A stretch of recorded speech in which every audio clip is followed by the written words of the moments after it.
Alors, bonjour tout le monde. Je m'appelle Justine Lévesque, je suis coordonnatrice agente de stage au département d'informatique mathématiques. Aujourd'hui, on est très content d'avoir un aussi beau taux de participation. Aujourd'hui, c'est donc notre 11e Midi Gaming. On aura l'occasion donc de discuter avec Yannick Franciette, professeur ici au département d'informatique mathématiques, et M. Damien Alguette, professeur au département des sciences économiques et administratives. La rencontre va être menée par Lino Tremblay, qui est bibliothécaire, entre autres, à notre département. Donc, la présentation est enregistrée, va être rendue accessible par le biais du site du Midi Gaming. Donc, pour vos amis et collègues qui n'auront pas eu l'occasion d'assister live à la rencontre, ils pourront y avoir accès dans les jours qui vont suivre. Pour la période de questions, on y allait un peu selon, Lino, comment que ça allait se présenter. Les gens peuvent intervenir dans le chat ou lever la main. Oui, oui, oui, c'est ça. Bien ça. On verra au fur et à mesure. Là, mais il va y avoir une période de questions à la fin aussi, là. Dernière 15 Parfait. minutes. Parfait. Alors, je vous laisse. Bonne rencontre, tout le monde. OK. Hey, bonjour tout le monde. Merci d'être là. Aujourd'hui, on va parler du rétro gaming. C'est un sujet qui me tient à cœur particulièrement, là. C'est pour ça que c'est moi qui anime aujourd'hui. Je suis content d'avoir deux spécialistes du sujet. On va commencer par parler de vous en premier, Damien et Yannick. Je commence par Damien. Tu as déjà travaillé sur le rétro dans le passé. Peux-tu nous parler un petit peu de ça, s'il vous plaît? En fait, moi, ma discipline, c'est le marketing, comportement du consommateur. Je faisais ma thèse à HEC Montréal, puis ça allait mal, ça s'est mal passé avec mon directeur. Finalement, il a fallu que je change. Et puis là, je cherchais un petit peu. Puis à un moment donné, je rencontre un prof à l'UQAM. On parle comme ça, puis on se rend compte, je me souviens plus, ça fait longtemps, mais un peu par hasard, que tous les deux, on tripe sur la musique rock des années 70. Alors, on avait comme un intérêt commun, et je me suis dit, on pourrait faire une thèse là-dessus. Puis là, tout de suite, on a eu l'idée du concept de nostalgie qui est quand même pas mal développé en comportement du consommateur. Et donc, on s'est dit, OK, on travaille là-dessus. Et puis, pour moi, ça a été comme, si vous voulez, c'était comme une psychanalyse. J'essayais de comprendre pourquoi est-ce que je tripais sur la musique rock des années 70. Alors, vous savez, faire une thèse, c'est un peu comme une psychanalyse, hein. C'est long, ça fait mal, mais au bout du compte, tu as un diplôme. C'est la différence avec la psychanalyse. Donc, ça a été plusieurs années. C'était le fun. C'est un sujet passion pour moi. C'est ça. Je pense que je pense que j'aurais peut-être voulu que ma vie, plutôt qu'être enseignement, recherche et services aux collectivités, ça soit sexe, drogue et rock'n'roll, ce qui était des années 70. Et c'est d'ailleurs peut-être pour ça que je me suis mis à la batterie. Vous voyez peut-être, c'est un hasard. En fait, c'est mon bureau, là. Ça, c'est ma crise de la quarantaine, là. Donc, voilà. Cette thèse-là m'a permis, en fait, de me plonger dans un sujet passionnant. Je me suis beaucoup amusé à faire cette thèse-là. Bon, j'ai beaucoup souffert aussi, mais je me suis beaucoup amusé. OK, merci. Yannick, on va passer à toi maintenant. Toi, tu es prof au DIM. Peux-tu nous parler un petit peu de tes spécialités puis ton lien avec le rétro, s'il vous plaît? Moi, je suis professeur en informatique et je travaille essentiellement dans le développement de jeux. Développement de jeux vidéo, développement de jeux sérieux, mais jeux sérieux, c'est des jeux vidéo. Et mon lien, en fait, avec le rétro, c'est juste qu'on va parler de jeux rétro. Les jeux rétro sont aussi des jeux. Et fait amusant, parce qu'il y a beaucoup d'étudiants, c'est qu'aussi dans les cours, les TP que je donne, c'est on développe beaucoup de jeux rétro pour s'entraîner. Tous les classiques Pong, Pac-Man, Bomberman, tout ça, parce que ça fait un bon moyen de s'entraîner après à développer des jeux modernes.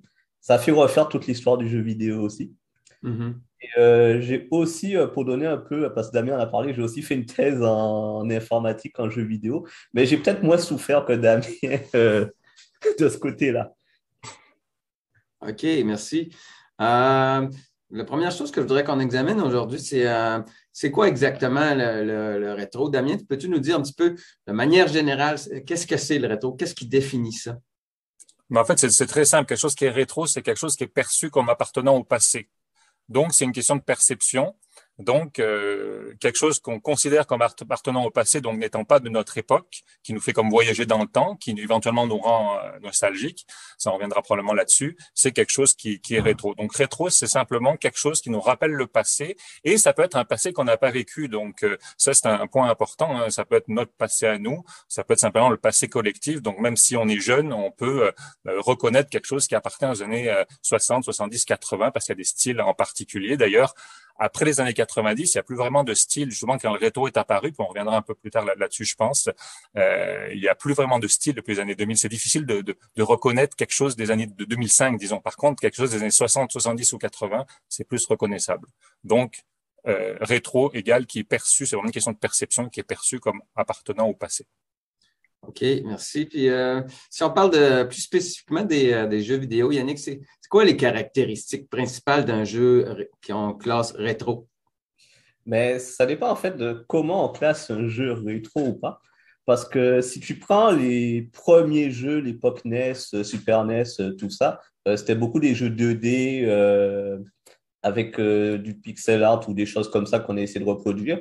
Tu avais aussi le fait que les anciens jeux sont réputés très difficiles, à l'inverse des jeux modernes qui se veulent beaucoup plus accessibles. Et tu avais aussi, mais ça c'est pour les tout premiers jeux, tu avais aussi la caractéristique quand il y avait beaucoup de bugs dans certains jeux qui fait que certains n'étaient pas finissables. Donc je te dirais, ça dépend en fait de à quel moment c'est quoi qu'on qualifie, c'est où s'arrête le rétro, où commence le rétro, ou où s'arrête, ça dépend de quel sens tu le prends. Et tu pourras prendre des caractéristiques de l'époque en fait de quand on faisait des jeux à ce moment-là. OK. Donc, c'est pas juste du 8 bits puis du 16 bits, là, c'est plus que ça, là. Ça dépend de quand tu commences. Si tu dis que le rétro, c'est le 8 bits, donc l'époque NES, Master System, tout ça, ben, tu avais la réputation que les jeux étaient hyper difficiles parce que aussi les jeux étaient très courts aussi à l'époque. Donc la difficulté, c'était un motif en fait d'avoir de la durée de vie puisque si on prend Mario, je crois que Mario, ça se finit en 10 minutes, mais la première fois qu'on y jouait, on n'a pas fini Mario en 10 minutes. Et la caractéristique, en fait, de ces jeux-là, c'est qu'ils étaient assez courts, mais très difficiles. Après, plus ça a été, on a toujours l'idée de la durée de vie des jeux, mais c'était plus trop la difficulté qui était l'aspect important. Donc, ça dépend comment tu l'arrêtes. Si tu prends les jeux de l'époque PlayStation, tu avais beaucoup de scénarisation qui arrivait à ce moment-là. OK. OK. Je me demandais, Damien, moi j'ai toujours l'impression que la mode rétro, c'est les boomers qui ont inventé ça en vieillissant, tu sais, parce qu'ils s'ennuyaient de leur passé. Mais est-ce que ça date vraiment de ce moment-là ou c'est quelque chose qui a toujours existé dans l'histoire? Je veux dire, si dans les années 1900, il y avait-tu un rétro qui datait de 20 ans d'avant? Il y a déjà eu des rétros dans le passé, je sais plus vraiment, même avant 18e siècle, il y en a qui faisaient des trucs des siècles précédents. Il y a quelques exemples, mais très peu. En fait, c'est vraiment un phénomène en fait, le premier phénomène qu'on a vu, c'est dans les années 60, il y a eu une rétrospective, je pense quelque part à Londres, sur l'art nouveau. L'art nouveau, c'est le courant artistique de fin 19e, début 20e siècle. Si vous pensez par exemple au métro parisien, les entrées du métro parisien en métal, là, ça c'est de l'art nouveau. Et dans les années 60, il y a eu un renouveau de l'art nouveau. Bon, c'est bizarre à dire, mais c'est ça. Donc, ça a été le premier. Mais c'est vraiment dans les années 70 que ça a commencé à décoller, notamment avec des films comme Grease ou comme American Graffiti, qui étaient déjà des films rétro. Dans les années 70, il y avait aussi déjà un retour du rock des années 50. Il y avait la série Happy Days. Donc, on a commencé à avoir des trucs dans les années 70, mais ça restait encore on en voyait, mais ça restait très marginal. 80 aussi, ça s'est pas vraiment développé. Et le boom est vraiment dans les années 90. Les années 90, c'est là le boom. Et effectivement, les années 90, c'est les baby boomers qui arrivent à la quarantaine. Et c'est là la crise de la quarantaine. On se retourne sur notre passé. On veut revivre ce qu'on a vécu dans la jeunesse. Donc, c'est vrai que les baby boomers, ils sont pour beaucoup. Mais en fait, ce qui s'est passé dans les années 90, il y a eu une triple coïncidence. Les baby boomers qui arrivent à la quarantaine. Donc, c'est l'âge où tu as déjà atteint quelque chose. Tu commences à regarder en arrière, etc. C'est ça dans toutes les générations, en quelque sorte. Mais les baby boomers semblent être plus obsédés par leur jeunesse que les générations précédentes. Et en plus de ça, c'était 90, c'était la fin de la chute de l'Union soviétique. Donc, il y a vraiment eu un changement de civilisation majeur à ce moment-là, tout d'un ordre mondial qui changeait. Et en plus, c'était la fin du siècle et la fin du millénaire. Donc, symboliquement, il y avait un changement. Donc, dans les années 90, si on mélange ces trois phénomènes, mais j'ai tendance à penser que les baby boomers, ils sont pour beaucoup parce qu'eux étaient pas gênés de regarder leur passé, ils voulaient continuer à rester jeunes et donc ils voulaient revivre leur passé. Et d'ailleurs, la première voiture rétro, normalement, c'est la Mazda Miata 91, mais après ça, il y a eu dans la musique, il y a eu la réédition, l'anthologie des Beatles, ça c'est 95, et puis le premier gros boom, ça a été dans l'automobile, ça a été la Beetle, la Volkswagen Beetle, la coccinelle en 98. Donc là, en 98, quand la Beetle est sortie, là, là, c'est le début de l'explosion parce qu'on s'est dit, OK, on peut tout faire avec le rétro. Et après, toutes les catégories produits ont été touchées. Puis dans la musique, moi, c'est ce qui m'a intéressé. Après ça, ça a été la folie, les tournées de concerts, des choses comme ça, des groupes comme The Police ou les Rolling Stones qui ont fait à chaque fois, qui ont fait des records et des records et des records d'entrée. Donc, c'est vraiment explosion années 90. Donc, le lien avec les baby boomers est important, à mon avis. Ouais. Autrement dit, ce que tu me dis, c'est comme OK, le lien est là, mais il y a des équipes de marketing qui en ont profité pour faire de l'argent au max, là. Ben clairement, dans l'industrie de la musique, on fait juste ça. Qu'est-ce qu'on a fait? Il y a eu les vinyles, après il y a eu les cassettes, après ça il y a eu les CD. Donc on a jeté nos vinyles, on a jeté des cassettes, on a pris des CD. Après ça, on a acheté des MP3, puis après on s'est mis sur des sites de streaming. Après on nous a revendu des vinyles qu'on avait jetés, bon on les a rachetés. Donc tout ça sont toutes des occasions de faire de l'argent. Puis effectivement, ce qu'on s'est rendu compte dans les années 2000 avec les groupes comme The Police, les Rolling Stones, etc., c'est qu'il était bien plus rentable et bien moins risqué de faire tourner des vieux groupes de rock que de lancer des jeunes artistes. Donc, la stratégie dans l'industrie de la musique, la stratégie la plus rentable, c'était bien de lancer des vieux groupes de rock, d'aller dans le passé. Je crois pas que dans l'industrie du jeu vidéo, en termes économiques, puis Yannick pourra nous le dire, je pense pas qu'en termes économiques, il y a eu un impact aussi majeur, parce que dans l'industrie de la musique, vraiment, la caractéristique des 20-25 dernières années, c'est que l'industrie de la musique était tournée vers le passé. Donc, c'était beaucoup plus rentable de faire. Et puis ces groupes-là, c'était les idoles des baby boomers. Et puis il se trouve d'ailleurs que la différence aussi, c'est que les baby boomers, on pouvait leur faire payer des billets de spectacle à 100 piastres. Donc c'était aussi la grosse différence. Et il y a une explosion du revenu, des revenus de concert qui étaient reliés. Il n'y avait pas plus de personnes qui allaient, mais sauf que les baby boomers, ils payaient l'équivalent, je sais pas, de 20-30 piastres aujourd'hui quand c'était jeune, mais aujourd'hui ils payent 100 piastres parce qu'ils sont capables de le payer. Donc ça a vraiment été extrêmement rentable. Donc oui, c'était le marketing, le monde commercial fait feu de tout bois et fait feu de tout mouvement social, j'ai envie de dire, ou de mouvement culturel. Et ça, c'est un mouvement culturel, mais qui a évidemment été extrêmement attisé pour des raisons commerciales. Donc l'intérêt était là, on peut quand même pas vendre n'importe quoi, mais il a été attisé pour des raisons commerciales, c'est sûr. Mais dis-moi, Yannick, c'est pas un petit peu ça qu'on fait quand ils sortent toutes les collections souvenirs là, sur Steam, on en voit, puis tout ça. Ils nous revendent toutes les Megaman en paquet. Là, c'est pas mal, c'est l'argent qui est derrière ça. C'est pas notre bonheur. Là. T'as l'argent derrière ça, mais tu as aussi un autre fait que les jeux rétro, si tu prends l'époque NES, tout ça, on ne peut pas y jouer en fait facilement parce qu'il faut que tu achètes des consoles qui sont plus vendues, qui sont plus supportées, etc. Donc c'est sûr que niveau marketing, c'est ça qui a contribué à l'émulation et tout ça parce qu'on voulait rejouer, mais techniquement on n'avait pas le matériel. Et quand Nintendo, oui, nous ressort sa compile à Mario ou tous ces classiques-là, oui, il y a l'aspect marketing, mais ça donne quand même un aspect un petit peu plus légal parce que techniquement, on n'a pas de moyen de jouer en fait à ces anciens jeux-là. Si tu prends, je ne connais pas le cours d'une NES neuve sur le marché de l'occasion, mais ça doit coûter plus cher qu'une PlayStation 5. Donc, ça permet aussi à des jeunes qui n'ont pas joué en fait à ces consoles-là, à ces jeux-là, en fait, de se lancer dans l'aventure. Mais OK, par contre, Yannick, sorti. regarde, moi j'ai ça là. C'est en fait des jeux des années 90 avec la console Genesis. En France, ça s'appelait Mega Drive. En passant, ça Ouais. n'a pas le même nom, mais c'était la même affaire. Et ça sur la PS3 donc de mon garçon. Mais il se trouve que là, j'ai quand même 30 ou 40 jeux, puis ça m'a coûté 19,95 là. Alors, c'est sûr que c'est pas, à mon avis, c'est quand même un marché très, je pense très limité. C'est pas un marché très rentable, je crois là. Puis moi, j'ai joué quelques fois avec mes enfants, puis ça s'est arrêté là. Je veux dire, moi, ça m'a pas beaucoup intéressé. Ben, pas très rentable, c'est quand même, ça coûte moins de prendre un ancien jeu, de l'émuler et de mettre Ah, sur Internet et de le vendre que de redévelopper un jeu complet, de payer des artistes, etc. Donc, tu payes quand même, tu perds moins d'argent à faire ça. ok. Et c'est sûr que c'est un plus petit marché, mais tu mets moins d'argent à le développer. Ben, c'est le même principe que la musique, en fait. C'est bien moins coûteux et moins risqué de ressortir les vieux trucs du passé qui marchaient, les remettre au goût du jour plutôt que d'essayer de créer du nouveau. Ouais. OK. Je me demandais, Yannick, pendant longtemps, là, c'était vraiment quand un jeu sortait, c'était vraiment la première chose qu'on regardait, c'est comme hey, les graphiques sont-ils beaux? C'était vraiment ça le critère qu'on examinait dans les jeux vidéo. Mais quand on parle de jeux rétro, c'est pas exactement le premier critère. Là. D'après toi, quand est-ce que ça a changé, ça? Quand est-ce qu'on a fait le passage à dire, OK, c'est plus que les graphiques sont plus, que c'est le plus important, c'est le gameplay puis c'est d'autres critères. Ben, dans le passé, en fait, ça se faisait. Parce qu'en fait, un jeu vidéo, la première chose qu'on voit, c'est le graphisme. Donc, c'est sûr que c'est le premier élément qu'on met en avant, de dire c'est plus beau, il y a plus de couleurs, etc.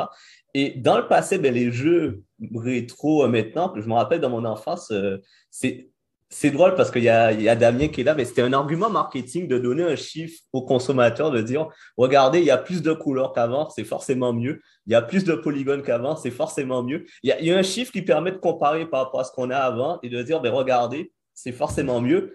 Et comme on veut acheter le jeu, donc techniquement, on n'a pas la manette en main, ben, c'est facile de dire, OK, il y avait ça dans les années 90, Lara Croft, elle a de plus en plus de polygones. C'était facile de balancer ce chiffre-là. Après, pourquoi ça a changé, c'est qu'il y a quand même eu des époques au cours du jeu vidéo. Et là, c'est totalement subjectif. Ce que je vais dire, c'est les jeux vidéo, depuis la PlayStation 3, je dirais, je considère qu'ils sont déjà très beaux. C'est vraiment plus coûteux d'aller chercher encore du plus beau. Ce qui s'est passé, c'est que PlayStation 4, à peu près, c'était sur les mondes ouverts. C'était de dire le monde, il est plus grand que ce monde-là, etc. Et on boucle comme dans le monde, c'est de dire, ben, c'est quoi l'essence des jeux? C'est d'aller sur la jouabilité. Et tu m'as posé, c'est quoi la caractéristique des jeux rétro tout à l'heure? Euh, les jeux rétro, NES, tout ça, la principale caractéristique, c'était beaucoup de la jouabilité, en fait, qui était mise en avant. C'était pas sur les graphismes tant que tel. C'était, si on prend Mario, c'est le jeu de Mario qui est mis en avant, c'est le jeu de plateforme, c'est comment les commandes répondent bien, etc. Et je dirais que c'est juste un tournant de dire ben, maintenant, c'est peut-être plus coûteux d'aller vers des plus gros graphismes, etc. On peut juste mettre l'emphase sur de la jouabilité, mettre une jouabilité d'époque, des contrôles, des souvenirs pour ceux qui ont joué à ces jeux-là, ou une redécouverte en fait des jeux. Mais c'est quand même modernisé. Tu avais reçu il y a quelques temps dans le Midi Gaming le président de Sabotage, je crois, qui avait travaillé sur Messenger. Et c'était, lui, il voulait en fait l'expérience rétro, mais remis quand même au goût du jour.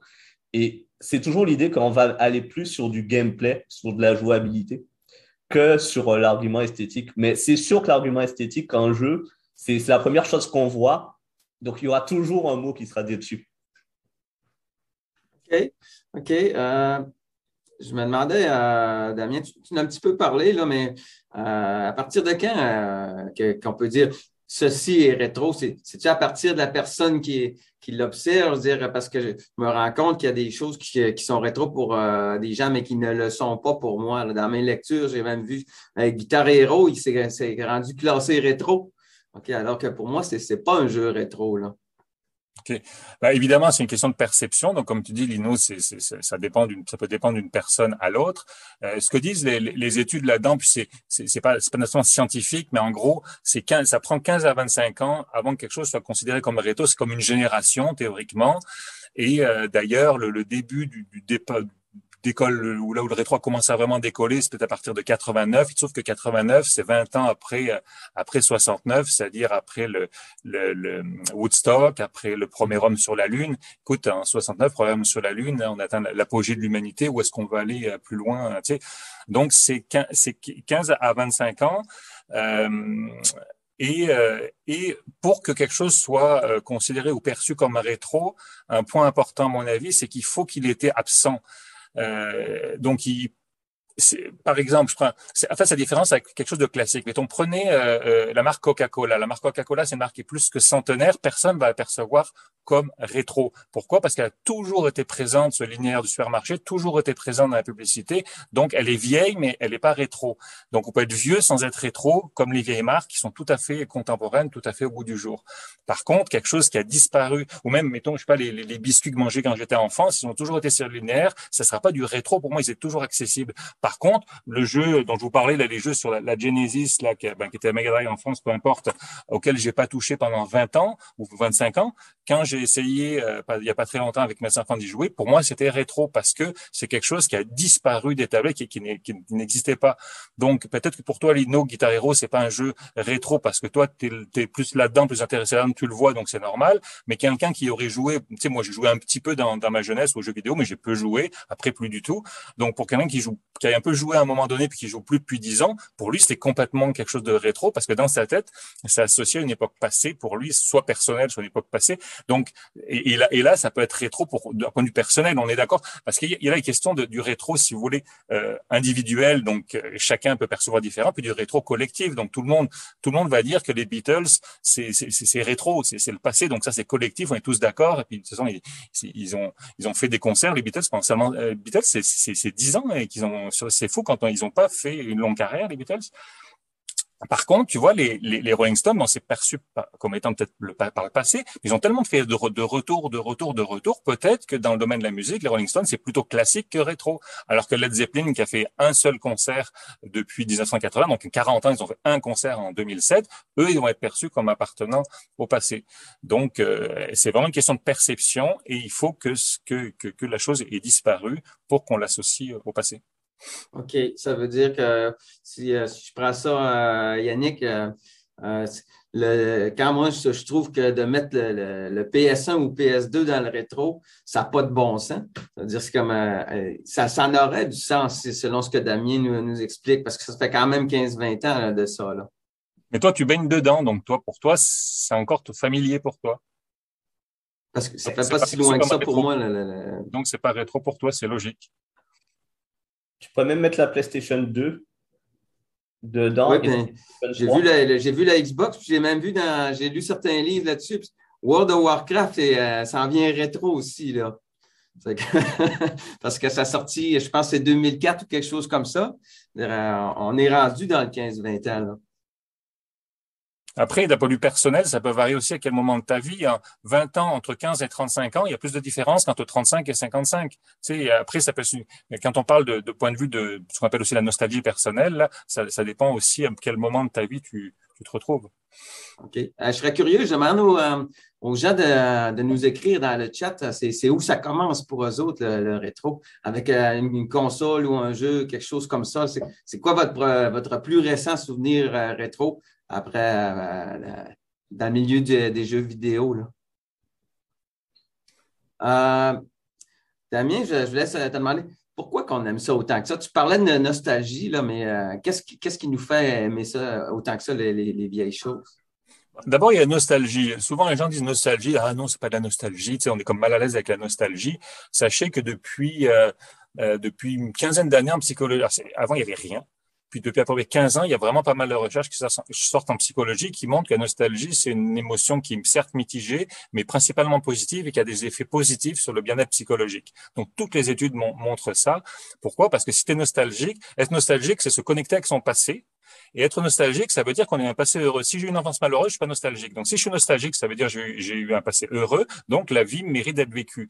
Donc, je trouve qu'on a une vision négative de la nostalgie, et alors que c'est à beaucoup d'égards positif. Et en plus, ça montre notre rapport un petit peu par rapport au passé, au futur et la question du progrès. C'est pas parce que j'aime le passé que j'aime pas le présent et que j'ai peur du futur. Mais dans notre conception négative de la nostalgie, on pense que aimer le passé, ça veut dire pas aimer le présent puis pas aimer le futur.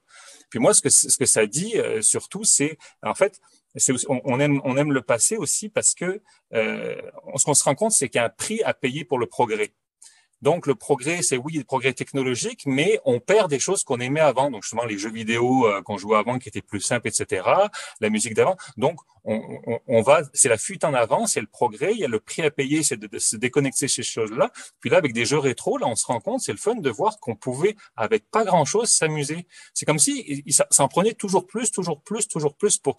Mais l'enfant d'aujourd'hui, s'il a jamais joué à une PS, je sais pas si on est rendu à 4 ou 5, là, si tu prends une console des années 80, nous, on était aussi heureux avec nos consoles au début des années 80 que le sont les jeunes aujourd'hui avec des trucs ultra perfectionnés. Il n'y a aucune différence. La seule différence, c'est qu'un truc qui arrive plus perfectionné, c'est juste le différentiel qui fait qu'on trouve, ah, c'est mieux. Mais justement, Yannick faisait un truc important, disait un truc important sur, il y a la jouabilité qui est importante, et il y a le visuel, le graphisme. Il disait que le graphisme va toujours rester important, mais finalement, c'est secondaire. Mais c'est l'industrie du jeu vidéo qui nous met dans la tête, qui nous bourre dans la tête que le graphisme est important. Mais manifestement, moi, j'aurais tendance à penser, justement, c'est pas si important que ça. La jouabilité l'est, manifestement, mais pas nécessairement le graphisme. Et ça, on nous comment dire, on conditionne nos goûts pour nous faire acheter et finalement, on achète des trucs ultra perfectionnés puis on n'a pas besoin de ça. On peut avoir des choses beaucoup, beaucoup plus simples. Puis Yannick faisait aussi un point important sur le fait que les anciens jeux vidéo étaient plus difficiles. Tu vois, ça, je le savais pas, je suis pas là-dedans. Ben, c'est intéressant parce que il y a un défi que les nouveaux n'offrent pas. Et ça me fait penser à un parallèle avec l'industrie de la musique. Pourquoi l'intérêt des vinyles, le retour des vinyles? Il y a plusieurs raisons. Il y a peut-être l'aspect nostalgie. Mais il y a aussi ici l'aspect, le fait que les vinyles sont associés aux musiques urbaines des années 80, au rock progressif des années 70, donc à des trucs vraiment cool, mais aussi le côté rituel. Donc le vinyle, il faut que tu le sors de ton truc, il faut que tu le mettes, un rituel, il faut que tu fasses attention, ça vieillit, ça prend de la patine, il faut faire attention. C'est un fichier MP3, ça prend pas de la patine. C'est un fichier MP3, tu peux pas le collectionner. Un fichier MP3, ça peut pas être rare, hein, alors qu'un vinyle, ça peut être rare. Donc il faut que tu fasses attention. Donc ça crée quelque chose de plus. Moi, je fais le lien avec la difficulté pour le jeu vidéo. Ça crée une sorte de défi. Puis si tu l'as pas avec toi, si tu es chez des amis, t'as pas accès tout le temps à toutes les musiques tout le temps. Donc ça crée une sorte de défi, une difficulté qui augmente la valeur de ta musique. Si ton vinyle, tu fais pas attention, si t'es ailleurs que chez toi, tu peux pas l'écouter. Donc ça augmente sa valeur. Alors je pense que les jeux rétro qui étaient plus difficiles, ça a augmenté leur valeur. Le fait qu'ils soient plus difficiles, parce que si je comprends bien, c'était compliqué de faire des jeux qui duraient des heures et des heures. C'était trop. On n'avait pas la capacité technique de faire. Donc il y avait une certaine valeur. Et moi, je pense qu'avec le progrès, on se rend bien compte que le progrès. Puis je pense que c'est une question après plus tard sur le niveau du progrès. Je reviendrai là-dessus là, mais il y a une crise par rapport au progrès, à mon avis, il y a un prix à payer pour le progrès. Non, mais on va en parler tout de suite, tu veux, mais parce que la question que je me demandais, moi, c'est le fait qu'on remette en question que la technologie. Il faudrait toujours que ça avance. Est-ce que le nouveau téléphone iPhone est meilleur que le dernier parce qu'il est nouveau? Donc, qu'est-ce que ça dit sur notre société, ça, ce retour au vieux stock-là? Ben pour moi, clairement, puis ça c'est fondamental, c'est une perte de confiance dans l'idéologie du progrès. Le progrès nous dit qu'on va toujours vers le mieux. Et ça, en fait, puis finalement, le rétro, c'est peut-être un retour à l'ancienne parce que c'est depuis les Lumières, depuis la fin du XVIIIe siècle, que on a cette foi dans le progrès technologique. Effectivement, la technologie nous a apporté beaucoup de progrès. Faut pas le nier par rapport à la médecine ou même par rapport aux années 40. Je veux dire tout ce qui s'appelle l'électroménager. Donc tu sais, les frigos, les premiers frigos, ça a changé la vie des gens. Les premières cuisinières électriques, ça a changé la vie des gens. Mais la deuxième, la troisième, la quatrième, la cinquième, ça a pas changé grand chose. Ok. Donc le progrès jusqu'à peut-être à peu près Deuxième Guerre mondiale, il y a vraiment un progrès technologique. Mais depuis les années 70, d'ailleurs, toutes les études montrent que depuis les années 70, il n'y a pas eu vraiment d'augmentation du bonheur subjectif. Donc, on se rend bien compte que notre environnement matériel depuis 50 ans, ça a pas d'effet positif sur notre bonheur, ça change pas grand-chose. Et puis là, non seulement il y a plus vraiment de progrès, mais je veux dire aujourd'hui, on a eu la pandémie, là maintenant on a des problèmes de stock, de rupture de stock, de problèmes de pénurie de main d'œuvre, de pénurie de logement. Là-dessus, là il y a la guerre en Ukraine, puis il y a le péril climatique. Je veux dire, c'est croire dans le progrès là aujourd'hui, c'est vraiment la foi. Je veux dire, donc on croit de moins en moins au progrès parce que je pense que c'est quand même une idéologie qui est quand même encore très très présente parce qu'on veut y croire, on veut y croire. À un moment donné, il va falloir qu'on se rende compte qu'il va falloir décroître, qu'on va être décroissance. Puis ça, on veut pas le croire. Mais quand même, il y a cette perte de foi dans l'idéologie du progrès qui, à mon avis, est reliée, c'est cause ou effet là, mais c'est relié à ça. Et donc, on se retourne vers le passé, on se dit merde, dans le passé, finalement, c'était très bien, on était très heureux avant avec nos jeux 8 bits et puis avec nos petites voitures à 2 roues motrices, manuelles, etc. On était bien contents, on n'avait pas besoin de 4 roues motrices, de caméras de recul et de conneries comme ça. Donc, pour moi, c'est clair, c'est quelque chose de fondamental, c'est la perte de foi dans l'idéologie du progrès. C'est ce qui explique fondamentalement ça, d'un point de vue collectif et d'un point de vue personnel, la nostalgie, et c'est super le fun d'être nostalgie, des dizaines d'études en psychologie qui le montrent. Ino, si tu me permets, moi, en tant qu'amatrice de rétro, de trucs, en tout cas, de trucs du passé, j'ai une formation en histoire pour les gens qui ne le savaient pas, donc je suis vraiment loin de l'informatique. Mais il y a vraiment vous parlez de la musique, des électroménagers, n'importe quoi. Tout le monde dit que c'était mieux dans le passé. Ah, ça fonctionnait, ça durait plus longtemps.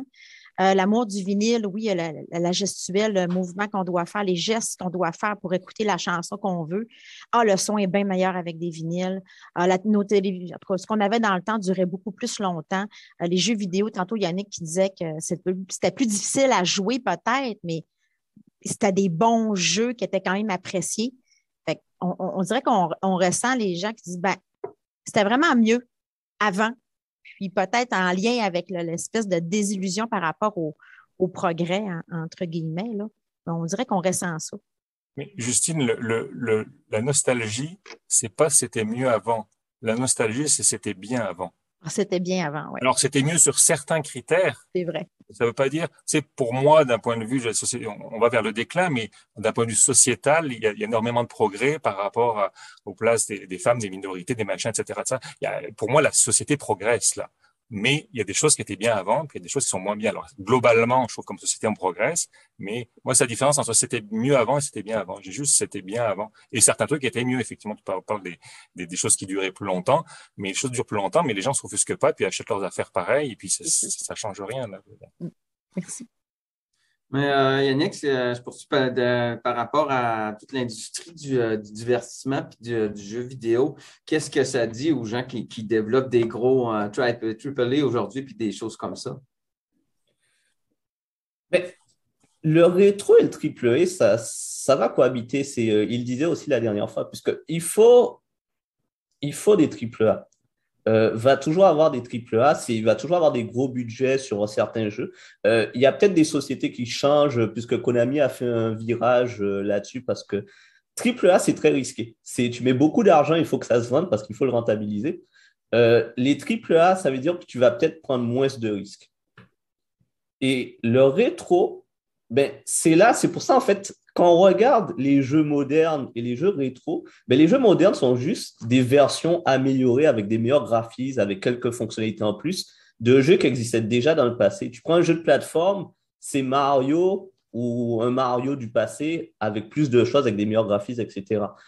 Tu prends des jeux de tir, c'est des jeux de tir qui sont maintenant en 3D, alors qu'avant, c'était… Donc, l'industrie va toujours faire des triple A, mais tu auras toujours un intérêt pour le rétro parce que c'est deux choses qui peuvent coexister. Le jeu vidéo, au final, c'est toujours divertir. Donc, il y a des gens qui vont se divertir avec des AAA, il y a des gens qui vont se divertir avec du rétro. Le rétro, c'est plus réputé qu'il y a plus de difficultés. Il y a moins…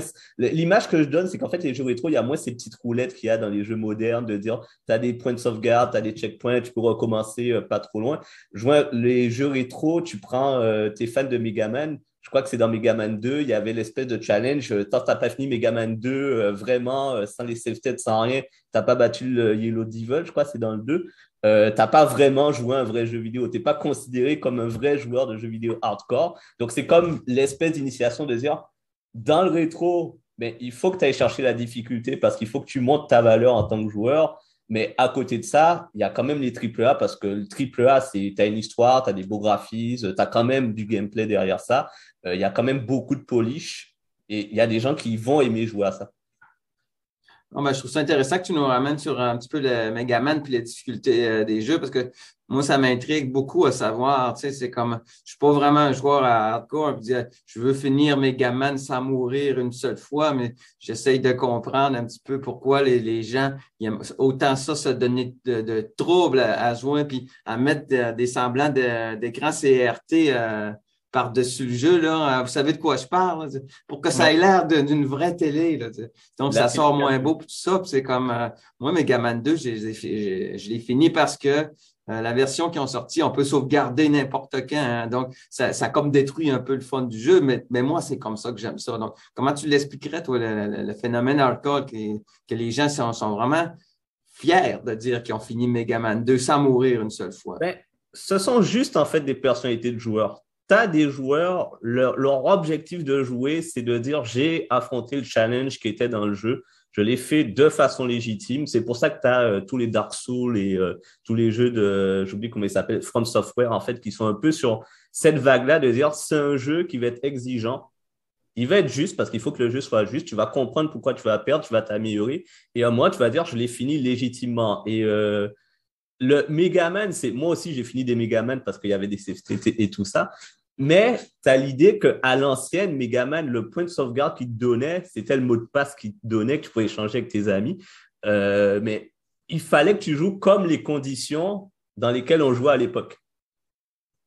Donc, tu as une catégorie de joueurs, ben, ils veulent se dire, pour moi, je joue pour le challenge. Les jeux du passé sont le gros challenge, donc je veux jouer à ça. Tu as d'autres qui peuvent jouer, comme je le disais tout à l'heure, les jeux modernes, c'est juste des améliorations en fait, de beaucoup de jeux du passé et ils aiment peut-être un jeu moderne. Ils veulent aller voir c'était quoi en fait, d'où ça sort ce jeu-là, quelles étaient les mécaniques originales qui ont emmené à ce jeu-là. L'exemple que je donne, c'est moi je suis fanat des Metal Gear, mais je suis aussi fanat de Pac-Man parce que fondamentalement, tu fais les mêmes choses dans ces deux jeux. Tu observes juste des petits trucs qui se déplacent, tu choisis un chemin sans te faire prendre et s'ils te poursuivent, enfin, s'ils te voient, tu essaies de t'échapper. C'est techniquement, enfin, théoriquement, ça fait que Metal Gear, c'est un descendant de Pac-Man. Donc, tu as des gens qui vont vouloir jouer, en fait, pour voir c'est quoi l'essence, en fait, du jeu que je joue là et que j'ai beaucoup de fun. OK. Lino, je voulais te dire qu'il y a des gens qui ont répondu dans le chat concernant ta question de tantôt. Qu'est-ce que c'est pour vous des jeux rétro? Il y a des gens qui ont dit la NES, la NES, la Nintendo 64, The Sims, le premier Crash Bandicoot, ainsi que tout ce qui est plus vieux que la Game Boy Advance. Ah, OK. On est quand même dans le vieux stock, là. Il n'y a personne qui a dit l'Atari. Pardon? Il n'y a personne qui a dit l'Atari. Non, c'est parce que Mathieu Perron n'a pas répondu, je pense. Je me demandais, Damien, qu'est-ce qui fait qu'aujourd'hui, il y a des choses qu'on regarde dans le passé qu'on ne trouve pas ça bon? OK, c'est comme et il y a des choses du passé qu'on trouve ça intéressant. Tu sais, c'est pas nécessairement le succès que ça a eu dans le passé qui garantit que ça va avoir un succès aujourd'hui, là. Je suis pas sûr de comprendre ta question, excuse-moi. OK, je prends un exemple. Je vais prendre un exemple d'un jeu. Moi, quand j'étais jeune, j'aimais beaucoup Kid Icarus, qui est un jeu sur le Nintendo. Puis ça pognait beaucoup à l'époque, mais on n'entend pas tellement parler de ce jeu-là aujourd'hui. Qu'est-ce qui fait que il y a des choses qui vont traverser mieux le temps que d'autres? Okay? En fait, à succès égal à l'époque, si tu veux, là. C'est des choses qui seraient, comment dire, qui répondraient aux critères qu'on a aujourd'hui. Parce que, en fait, les produits rétro, les bons produits rétro, c'est le mélange de produits de caractéristiques du passé, de caractéristiques du présent. Donc, c'est ce que disait Yannick qui faisait référence à ça. Donc, ça, c'est le point important. Donc, qu'est-ce qui fait que, mettons, moi, quand j'ai commencé à travailler sur ce sujet-là de thèse. Donc, quand j'ai changé de thèse et que j'ai commencé, c'était vraiment en 2009. Donc, on était vraiment au pic des vieux groupes de rock qui faisaient leur tournée. Donc, des Rolling Stones, des AC/DC, Police, etc., etc. Et on se disait à l'époque, là, les groupes plus New Wave, là, ils reviendront pas. Et bon, c'est vrai qu'ils n'ont pas eu leur, comment dire, ils n'ont pas eu le retour, l'impact des vieux groupes de rock. Moi, je pense que ces éléments qui sont de l'ordre du culturel, puis de la culture populaire, donc les jeux font du culture populaire, c'est sûr qu'il faut qu'ils aient marqué une époque, si tu veux, qu'ils aient un vrai impact. C'est-à-dire qu'il faut qu'ils étaient excellents à l'époque pour qu'ils aient un impact. Après ça, c'est une question de stratégie marketing et donc de savoir qu'est-ce qui doit être mis au goût du jour, qu'est-ce qui doit être conservé comme dans le passé. Ça, c'est une question justement. Je trouve ça intéressant aux jeux vidéo. Ce que je comprends, c'est que en gros, notamment le graphisme peut être vraiment rappelé le passé. Pour le coup, le graphisme c'est l'esthétique et donc ça nous plonge dans l'ambiance du passé. Mais la jouabilité peut être tout à fait plus contemporaine. Bon, et c'est cette question qui est importante. Puis quand on y pense, quand même, les jeux vidéo, c'est incroyable qu'il y ait des jeux rétro parce que s'il y a un domaine qui est technologique, finalement beaucoup plus que la musique. La musique, il y a la technologie en arrière, mais c'est pas par essence technologique. Hein. Mais les jeux vidéo sont vraiment un domaine technologique par excellence. C'est quand même fou de voir qu'il puisse y avoir ça. Mais finalement, c'est quoi? En fait, ça nous rappelle le passé. C'est le meilleur du passé, le meilleur du présent. Donc, meilleur du passé, là, c'est des graphismes qui étaient évidemment simples, qui nous rappellent le passé. Et meilleur du présent, c'est la technologie et la jouabilité. Pensez à la Volkswagen Beetle qui a varié en 98, la coccinelle. Voilà. c'est le meilleur du passé, le meilleur du présent. Finalement, c'est juste une imitation. Elle n'a que la forme, elle rappelle la forme de la Volkswagen de l'époque. Elle n'a aucune caractéristique de Volkswagen de l'époque. C'est 100% une voiture moderne qui remplit toutes les exigences du consommateur moderne. Et donc, ça me fait un peu penser aux jeux vidéo. C'est juste l'esthétique qui est là, mais tout le reste est tout à fait contemporain. Et même la Beetle, je veux dire, sacrilège, son moteur était à l'avant, alors que la Beetle d'origine, le moteur était à l'arrière. Donc, je veux dire, ça n'a rien à voir, ça fait juste évoquer Alors, je sais pas dans les jeux vidéo si c'est aussi, ça peut être aussi extrême, disons que c'est un jeu totalement contemporain qui a juste l'esthétique du passé. Peut-être que Yannick va pouvoir éclairer un peu plus jusqu'à quel point c'est quoi caractéristique passé-présent. Mais l'idée, c'est vraiment d'aller chercher le meilleur du présent avec le meilleur du passé, parce que un vrai jeu du passé, ça a pas beaucoup peut-être un jeu vidéo, je sais pas, mais une voiture comme on les faisait dans les années 80, ça serait pas vendable aujourd'hui. Je veux dire, personne ne penserait faire ça.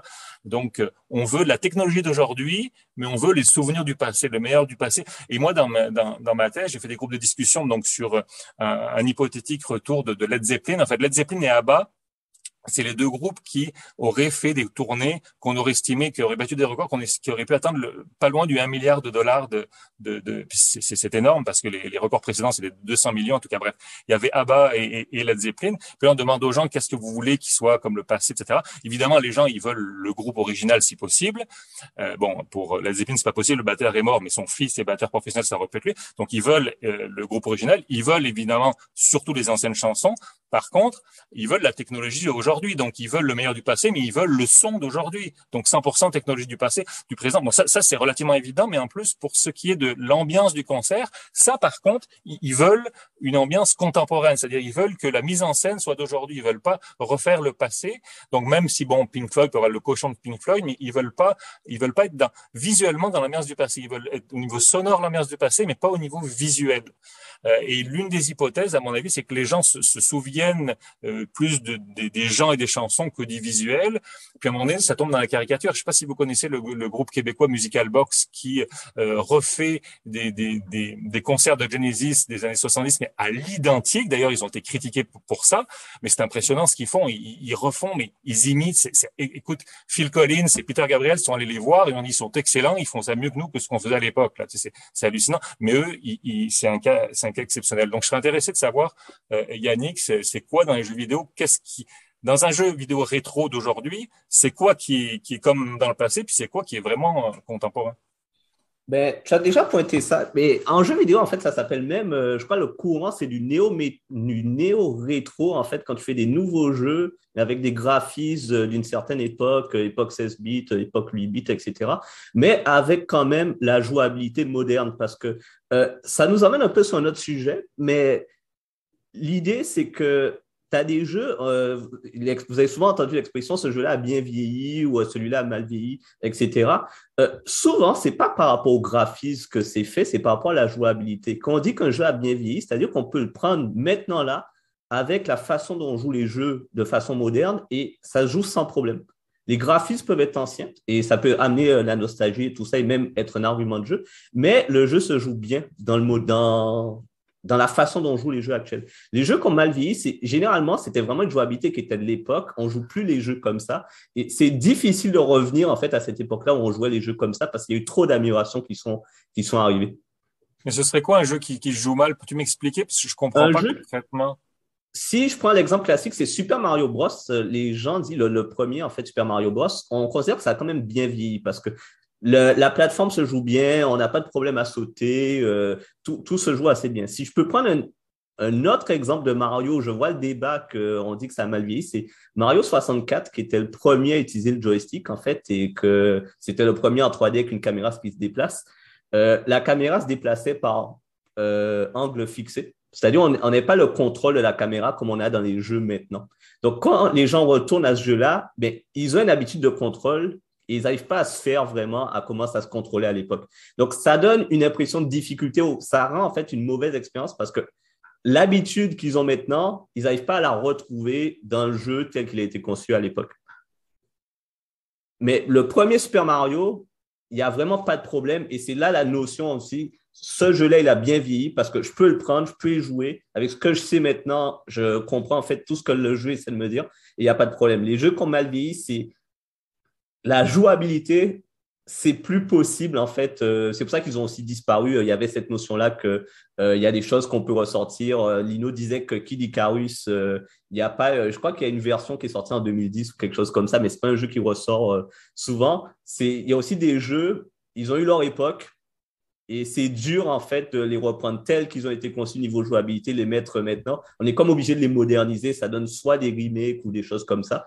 Mais on peut garder cette esthétique rétro. Parce que l'esthétique, ça amène ce que tu disais avec l'aspect nostalgie et tout ça, mais on peut le moderniser avec une jouabilité moderne pour avoir le meilleur des deux mondes, en fait. Yannick, tu parlais justement du meilleur des deux mondes. Si je me place du point de vue des étudiants ou d'un studio qui veut développer un jeu rétro moderne, c'est quoi les avantages et les inconvénients de faire ça?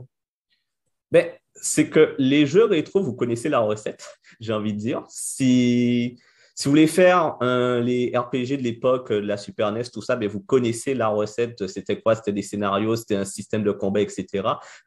Tous les gens, quand ils vont voir en fait cette recette-là, ben, ils sauront un peu comme quand on a un menu, on dit il y aura ça, ça, ça. On sait déjà un peu à quoi s'attendre.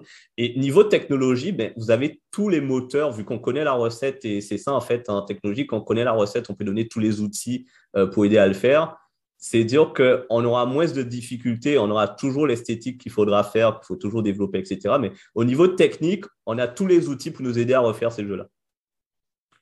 Si on veut faire un RPG 16 bits, il y a RPG Maker qui est conçu, qu'on peut acheter, qui nous aide à faire ça assez rapidement. On veut faire des jeux de plateforme, il y a plein de moteurs qui nous aident à faire ça. Donc, quand on connaît la recette, on peut tout de suite dire c'est ça qu'il me faut comme outil pour le faire.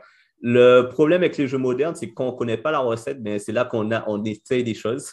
On a du risque, on a de l'incertitude, on a des choses qui peuvent briser, on peut avoir des bugs parce qu'on ne connaît pas la recette.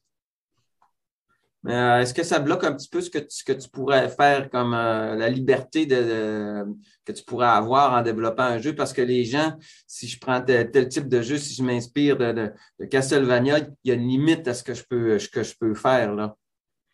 Ben, je ne suis pas sûr de bien comprendre, mais je vais donner une réponse et tu me diras si c'était bien en rapport avec ta question. La limite, c'est est-ce que tu parles en fait en termes de ce que tu peux apporter comme changement par rapport au jeu originel? Pas juste au jeu originel, c'est comme à ce que les gens attendent comme jeu si tu fais un jeu de ce genre-là. OK, comme je dis, je parlais de Castlevania, mais il faut tu t'attends à certaines affaires dans un jeu de ce genre-là. Puis si tu n'as pas ces ingrédients-là, les gamers risquent d'être déçus, non? Oui, ben, ça existe pour les jeux modernes aussi. C'est la fameuse phrase ce jeu-là n'est pas un vrai et t'insères le titre du jeu. Ce jeu-là n'est pas un vrai Resident Evil, ce jeu n'est pas un vrai Final Fantasy ou ce que tu veux. Parce que les gens considèrent que les codes, les caractéristiques de cette licence-là sont ça et qu'on a trop changé ces codes-là pour considérer que ce jeu-là fait partie de cette licence-là. Donc, c'est sûr que si tu pars, tu dis je veux faire un RPG de l'époque 16 bits, mais que tu ne fais pas les combats au tour par tour ou ces caractéristiques-là, les gens vont dire c'est pas vraiment un vrai RPG de l'époque 16 bits parce qu'ils s'attendent à avoir ça, mais en version mieux. Mm-hmm. Bon, ben merci. Hein. Je voudrais finir avec une question tout à fait personnelle pour vous deux. Donc, je commence par Damien. Ce ne sera pas facile. Je voudrais que tu nous nommes, tu parlais de musique, je voudrais que tu nous nommes tes deux albums préférés, s'il vous plaît.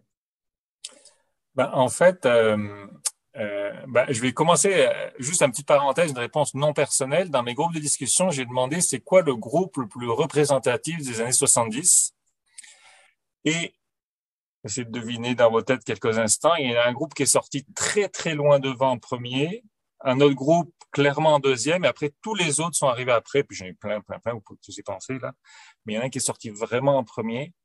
Et le premier du premier, qui représente, je vais vous dire, c'est Pink Floyd, parce qu'il représente d'abord le côté psychédélique, donc déjà à partir des années 60, puis il représente tout le côté élaboré, la créativité aussi bien sur le niveau musical qu'au niveau scénique, au niveau visuel. C'est pas techniquement du rock progressif, mais bon, c'est élaboré, etc. C'est des longues chansons planantes, etc. Puis tu parlais de ce qui vieillit bien, ce qui vieillit mal, ça a très très bien vieilli. Donc c'est très très loin de ce qui représente, puis la sophistication, et puis la créativité et tout ça, tout ce que les drogues permettaient, là, qu'on n'a plus aujourd'hui. Donc c'est en tout cas cas dans notre inconscient collectif. Donc, c'est vraiment Pink Floyd en premier. Et en deuxième, c'est Led Zeppelin. Puis Led Zeppelin, ce qui sortait dans mon cours de discussion, c'est le gros rock sale. Donc, c'est le côté plus, et d'ailleurs, c'est précurseur du hard rock aussi. Et moi, personnellement, j'ai pas nécessairement d'album en tant que tel, mais moi, c'est vraiment des groupes comme Led Zeppelin, Deep Purple, qui sont vraiment des groupes de rock, mais rock hard rock. Et puis sinon, les précurseurs du métal, c'est Black Sabbath, donc c'est plutôt ces groupes-là. Et puis bon, les vieux Genesis, en fait, j'en ai vraiment beaucoup. L'album, écoute, je pourrais pas te le dire, je m'étais pas préparé à ça, je pourrais pas dire quel album. Et puis sinon, c'est drôle là, parce que moi j'ai travaillé là-dessus, mais là, tu sais, ça fait quand même 10 ans que j'ai fini ma thèse. Puis aujourd'hui, tu vois, moi, si j'ai un album, l'album de meilleur album, enfin pas meilleur, en tout cas, le plus important pour moi d'un point de vue rétro-nostalgique, c'est l'album noir de Metallica. Je suis un fan de Metallica. Pour moi, ce qui est drôle, puis je vais finir là-dessus, c'est pas nécessairement mon album préféré de Metallica aujourd'hui, mais c'est l'album rétro-nostalgique le plus important pour moi. Moi, j'écoute ça, puis j'ai 16 ans. Et aujourd'hui encore, puis je l'écoute souvent, là, puis j'ai encore 16 ans, là. Donc voilà. Donc ça me rend nostalgique et c'est positif parce que je revis ça, puis c'est pas dans le sens que j'aimerais de nouveau être jeune. Là, ce que j'ai parcouru, je le referai pas. Là, je suis content d'être là où je suis là, mais ça me rappelle mon passé. OK. Toujours. Pour beaucoup de monde, c'est le début de la fin de cet album-là. Oui. Merci, Damien. Donc, je vais poser la même question à Yannick. C'est quoi tes 2 jeux rétro préférés? Mes 2 jeux rétro préférés, le premier, je ne sais même pas si je le mets rétro parce que c'est tellement un classique et tellement intemporel, c'est Tetris. Ah. Et, l'autre, et je suis content qu'ils ont sorti la version 99, mais c'est Pac-Man en fait. Oui, okay. T'es quand même dans des vieilles affaires. OK. Oui, mais parce que ce qu'on fait dans Pac-Man, et c'est pour ça que j'aime les Metal Gear et beaucoup les jeux d'infiltration en fait, parce que ce qu'on fait dans ces jeux-là, c'est déjà ce qu'on faisait dans Pac-Man. Donc, j'ai une question, oui. J'ai une question sur jeux rétro, jeux vidéo rétro. Est-ce que vous connaissez peut-être pas, je pense que c'est typiquement français, est-ce que l'Aigle d'Or, ça vous dit quelque chose? L'Aigle d'Or, ça ne dit rien comme ça. Ça devait être un jeu typiquement français. Moi, j'ai tripé là-dessus. C'est un jeu d'une simplicité pas possible. On est dans un château là. Et ça m'a tellement fait. Tu sais, puis j'ai pas beaucoup joué aux jeux vidéo par la suite là, mais ça m'a tellement fait vivre des émotions là d'être dans un château. Puis ultra simple, des émotions. Et je vous en parle aujourd'hui. Là, c'est peut-être le seul jeu qui m'a vraiment fait vivre des émotions. Et puis ceux que j'ai eu après. Sur la Genesis qui est 16 bits beaucoup plus perfectionné, pour moi a beaucoup moins d'importance aujourd'hui que ce jeu-là que vous connaissez pas, mais qui moi m'a beaucoup marqué parce que j'avais 8 ans, 9 ans, puis tu sais, rien nous impressionnait, puis c'est pour ça qu'on est nostalgique. Aujourd'hui, les jeunes de 8 ans, qu'est-ce pour les impressionner? Faut se lever tôt, hein. Rien nous impressionne. On n'avait jamais vu de jeu vidéo le moindre truc qui bougeait sur un écran, qu'on pouvait nous-mêmes bouger sur un écran, juste une souris avec un pointeur, on capotait, tu sais.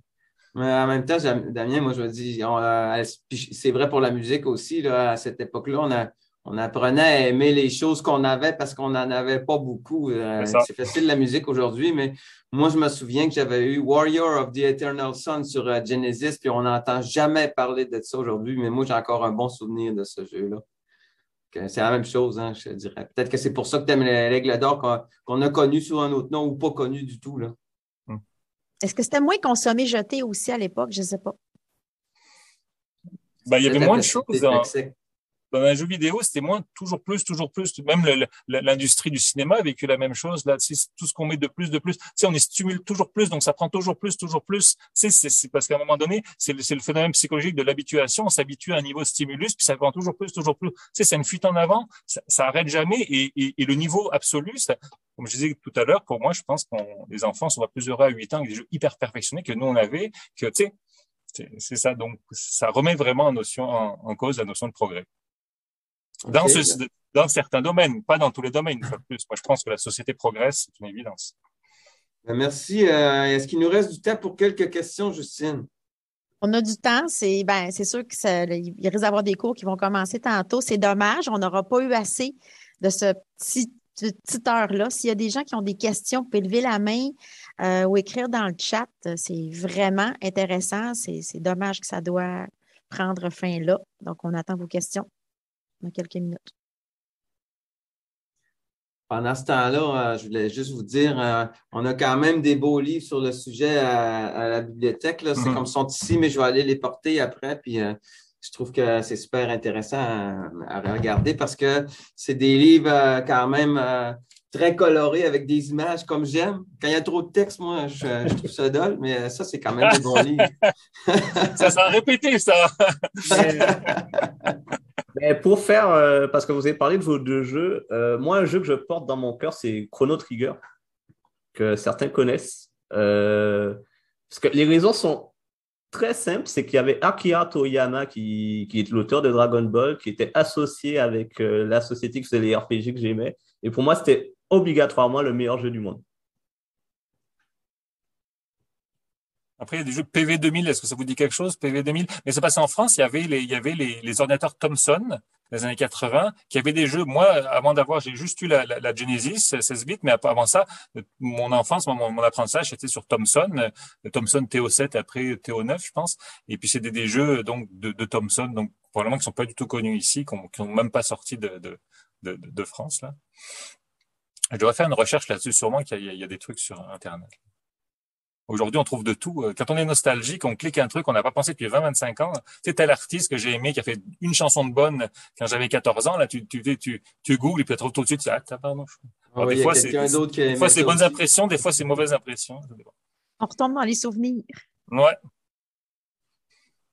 Fait que quand ceux qui n'ont pas 40 ans, là, vous vous rendrez où nous on est rendus, vous allez comprendre pourquoi ça nous fait chaud au cœur de parler de ça aujourd'hui. Là. Attention, on est nostalgique dès la vingtaine. Hein. D'ailleurs, il y a quelques études qui montrent qu'il y aura un pic de nostalgie début vingtaine. Donc, c'est pas juste pour les vieux nostalgie. Justement, quand on quitte le nid familial, si on change de ville pour étudier, là, on a déjà un premier pic de nostalgie. Donc, c'est pas lié au... Moi, j'ai ma fille de 10 ans, même des fois 8 ans, mais elle me parle un truc quand elle avait 5 ans, je sens qu'elle est déjà nostalgique. Enfin, remarque, moi, j'ai un biais, là. Je vois peut-être un peu trop de nostalgie partout, là. Mais on peut être nostalgique à tous les âges. OK. Il y en a qui confirment dans le chat. C'est ça. À 24 ans, absolument, on peut être nostalgique. Les études le montrent. Puis il y aurait même un pic dans la vingtaine qui serait, même, pas beaucoup d'études là-dessus, mais il y a une étude qui me montrait que le pic serait dans la vingtaine. Donc, ça va un peu à l'encontre de se dire plus on vieillit, plus on est nostalgique. Là. OK. Je vais vous remercier, Damien et Yannick, d'avoir été là, puis tout le monde aussi d'avoir assisté. Puis je remercie aussi Justine qui organise tout ça. On ne le voit pas, mais quand même, c'est elle qui s'occupe de la logistique. On ne serait pas là sans elle aujourd'hui. Merci Lino. Merci à tout le monde, aux participants également. Merci Damien et Yannick. C'était vraiment très intéressant. J'en aurais pris encore une petite demi-heure. Merci de nous avoir invités. Merci de l'invitation. Ça m'a permis de connaître indirectement vous et puis Yannick aussi.